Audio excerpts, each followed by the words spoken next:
अहमदाबाद में रूह कांपा देने वाली फ्लाइट हादसा हो गया।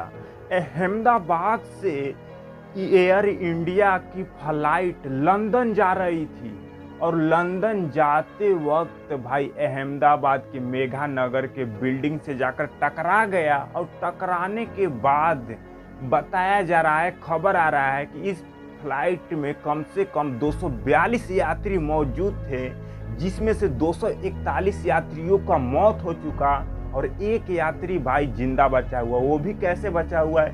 वो भाई फ्लाइट से ही कूद गया, इसी वजह से इसकी जान बच गई। अब जरा सोचो, जो लोग अभी तक फ्लाइट पे नहीं चढ़े हैं उनके ऊपर क्या बीत रहा होगा, और जिनकी मौत हो चुका उनके परिवार वाले के ऊपर क्या बीत रहा होगा। अब जरा सोचो। और इस मौत में एक भाई भयानक आदमी का भी नाम शामिल था। गुजरात के पूर्व मुख्यमंत्री विजय रूहानी का भी भाई इस हादसे में मौत हो गया। अब जरा सोचो कितना बड़ा हादसा हो गया। और यहाँ पर यह हादसा हुआ है, वो कहाँ के नागरिक थे ये भी बता देता हूँ। 169 भारतीय नागरिक थे और 53 ब्रिटिश नागरिक थे और एक कनाडा का नागरिक था। और जब यह हादसा हुआ तो कम से कम 4 बिल्डिंग से जाकर फ्लाइट टकराया, और 4 बिल्डिंग से जो फ्लाइट बिल्डिंग से टकराया वो बिल्डिंग अहमदाबाद, और प्लेन जिस बिल्डिंग से जाकर टकराया अहमदाबाद के सिविल डॉक्टर्स उस बिल्डिंग में रहते थे। कम से कम उस वक्त कम से कम 50 से 60 डॉक्टर्स थे, और जिसमें से 15 डॉक्टर्स भाई घायल हो चुके हैं बुरी तरह से, और 241 यात्री का मौत हो चुका है। और मौत इतना भयानक हुआ है कि बॉडी भाई पहचान में नहीं आ रहा है, बिल्कुल जलकर राख हो गया है। अब डीएनए करने के बाद ही पता चलेगा कि बॉडी किसका है किसका नहीं है।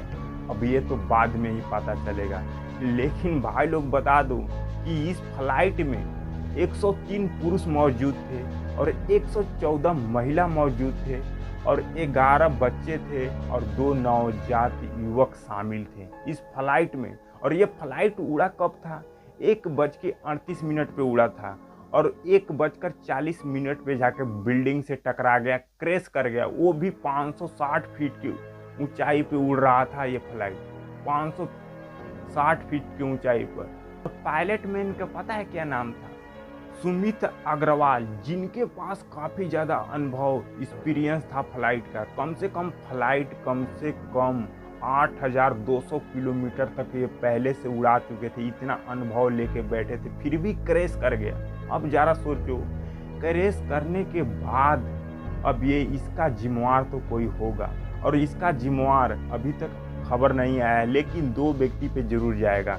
एक जाएगा एयर इंडिया के कंपनी पे और दूसरा बोइंग के कंपनी पे, क्योंकि ये फ्लाइट भाई क्रैश हुआ है। वो भी ये फ्लाइट 11 साल के बाद, भाई 11 साल का पुराना ये फ्लाइट था, फिर भी क्रैश कर गया। आप लोग कमेंट में ज़रूर बताओ इसका जिम्मेवार कौन है, आप लोग कमेंट में ज़रूर बताओ।